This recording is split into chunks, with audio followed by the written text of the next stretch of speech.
Selamat siang, hiring partner, instruktur, dan teman-teman. Kami dari tim Document.js, sebuah NPM package documentation maker, akan mempresentasikan tentang proyek kami.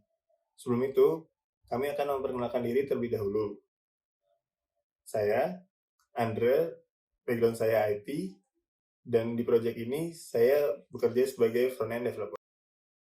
Halo, nama saya Adam Raffi Henry, background saya Aerospace Engineering dan posisi saya adalah sebagai full stack developer. Halo, nama saya Aidan Rizky Napitupulu. Background saya IT. Di project ini saya berperan sebagai front-end developer. Halo, saya Muhammad Fajri. Saya di sini berperan sebagai front-end developer. Halo, perkenalkan nama saya Arun Anwar Tulis, background saya computer science. Saya di sini berperan sebagai full stack developer. Oke, jadi apa itu Document.js? Jadi Document.js adalah sebuah NPM package berbentuk CLI untuk mengenerate sebuah dokumentasi dengan setup yang sangat simpel dan mudah untuk digunakan. Namun tentunya kita tidak cukup sampai di situ. Kita juga membuat sebuah web app di mana kita menerapkan sistem yang ada di npm package tersebut ke dalam sebuah graphical user interface. Oke. Lalu apa sih latar belakang kenapa kita membuat documentation maker ini? Adalah tujuannya untuk mempermudah para developer agar tidak perlu membuang waktu banyak hanya untuk memikirkan sebuah dokumentasi.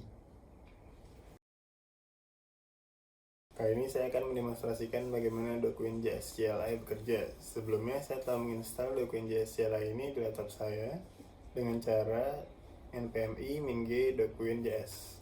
Untuk memulainya kita bisa menggunakan document start.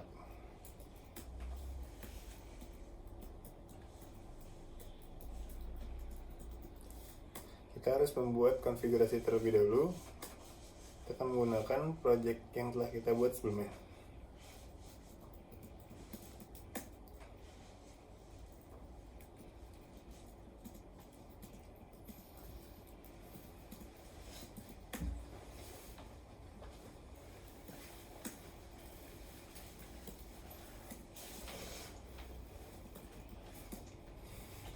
Setelah konfigurasi terbuat, kita bisa menambahkan endpoint ke dalam list kita.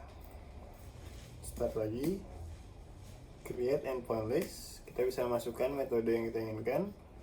Get, path, endpoint description.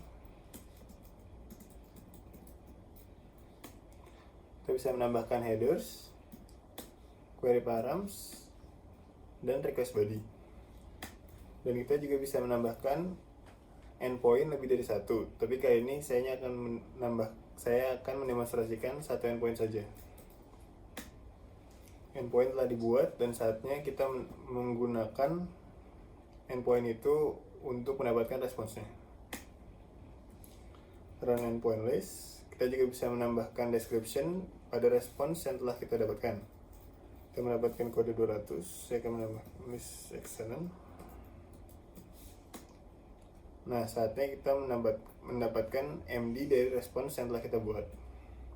Start lagi, generate markdown. Nah, markdown telah jadi. Kita bisa lihat di preview. Dokumentasi telah jadi. Untuk lebih detail bagaimana cara Document.js bekerja, kita juga mempunyai dokumentasi web yang akan dijelaskan oleh Fajri. Nah, Document.js sendiri sudah menyediakan website di mana user bisa melihat cara-cara penggunaan dan cara-cara instalasi dari Document CLI ini. Oke, bagian landing page-nya. Kemudian, ini bagian overview. Terus, kita scroll ke bawah, get started. Nah, untuk halaman getting started ini, user bisa melihat cara-cara instalasi Document.js ini. Dan next ke bagian usage. Di usage, user bisa melihat contoh-contoh penggunaan atau cara-cara mulai dari mengenerate filenya dan seterusnya. Oke. Ini bagian contoh. Nah, di sini user bisa melihat contoh lebih lengkapnya dari cara-cara penggunaan DokuWin.js ini. Oke.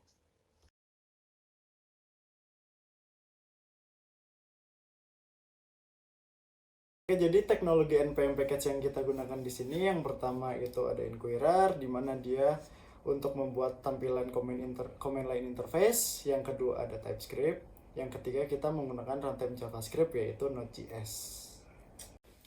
Oke, jadi sesuai dengan yang tadi sudah didemokan, setelah kita membuat config file dan endpoint list file dari terminal, maka proses selanjutnya adalah untuk membuat request berdasarkan endpoint list yang telah dikonfigurasi menggunakan Axios.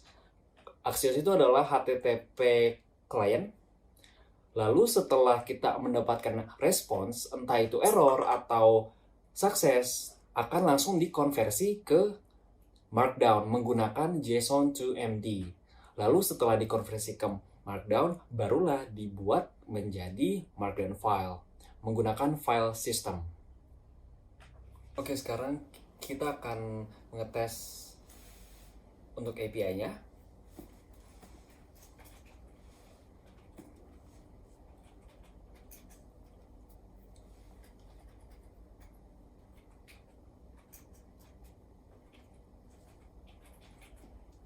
Hasilnya semuanya hijau dari total 14 test case yang pass adalah 14. Itu artinya bahwa API-nya dapat berjalan sesuai dengan ekspektasi. Pada tampilan web application-nya, kita berada di landing page, kita asumsikan user sudah login. Ada tombol start now. User diminta untuk mengisi form. Yang pertama, project name.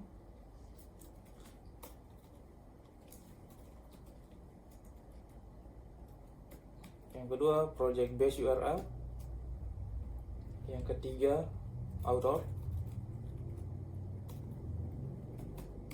Yang keempat adalah project description.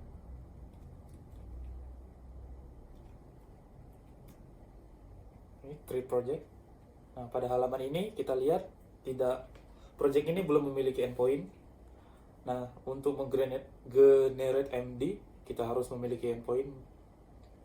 Oke, langsung saja add new endpoint. Metodenya adalah get.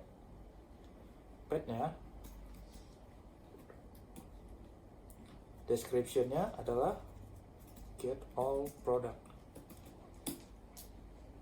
Oke, success responnya kita kosongi, error responnya juga, request body juga, karena kita hanya mengambil seluruh data produk.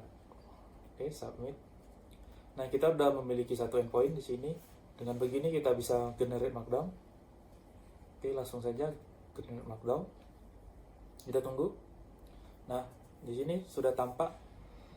Yang pertama ada judul project, authornya, base URL, dan success responnya, dan seluruh datanya ada. Untuk kliennya sendiri, teknologi-teknologi yang kita gunakan di aplikasi ini yaitu GraphQL, kemudian React sebagai frameworknya, dan juga Firebase untuk cloud hosting, dan DokuWin.js. Nah, DokuWin.js ini NPM yang kita bikin sendiri, yang gunanya nantinya untuk mengenerate file dokumentasi berupa Markdown.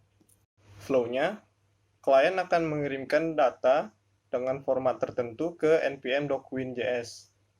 Kemudian, DokuWin.js akan memproses data tersebut dan mengirimkan respon balik berupa file .md atau Markdown yang nantinya akan ditampilkan kembali di klien.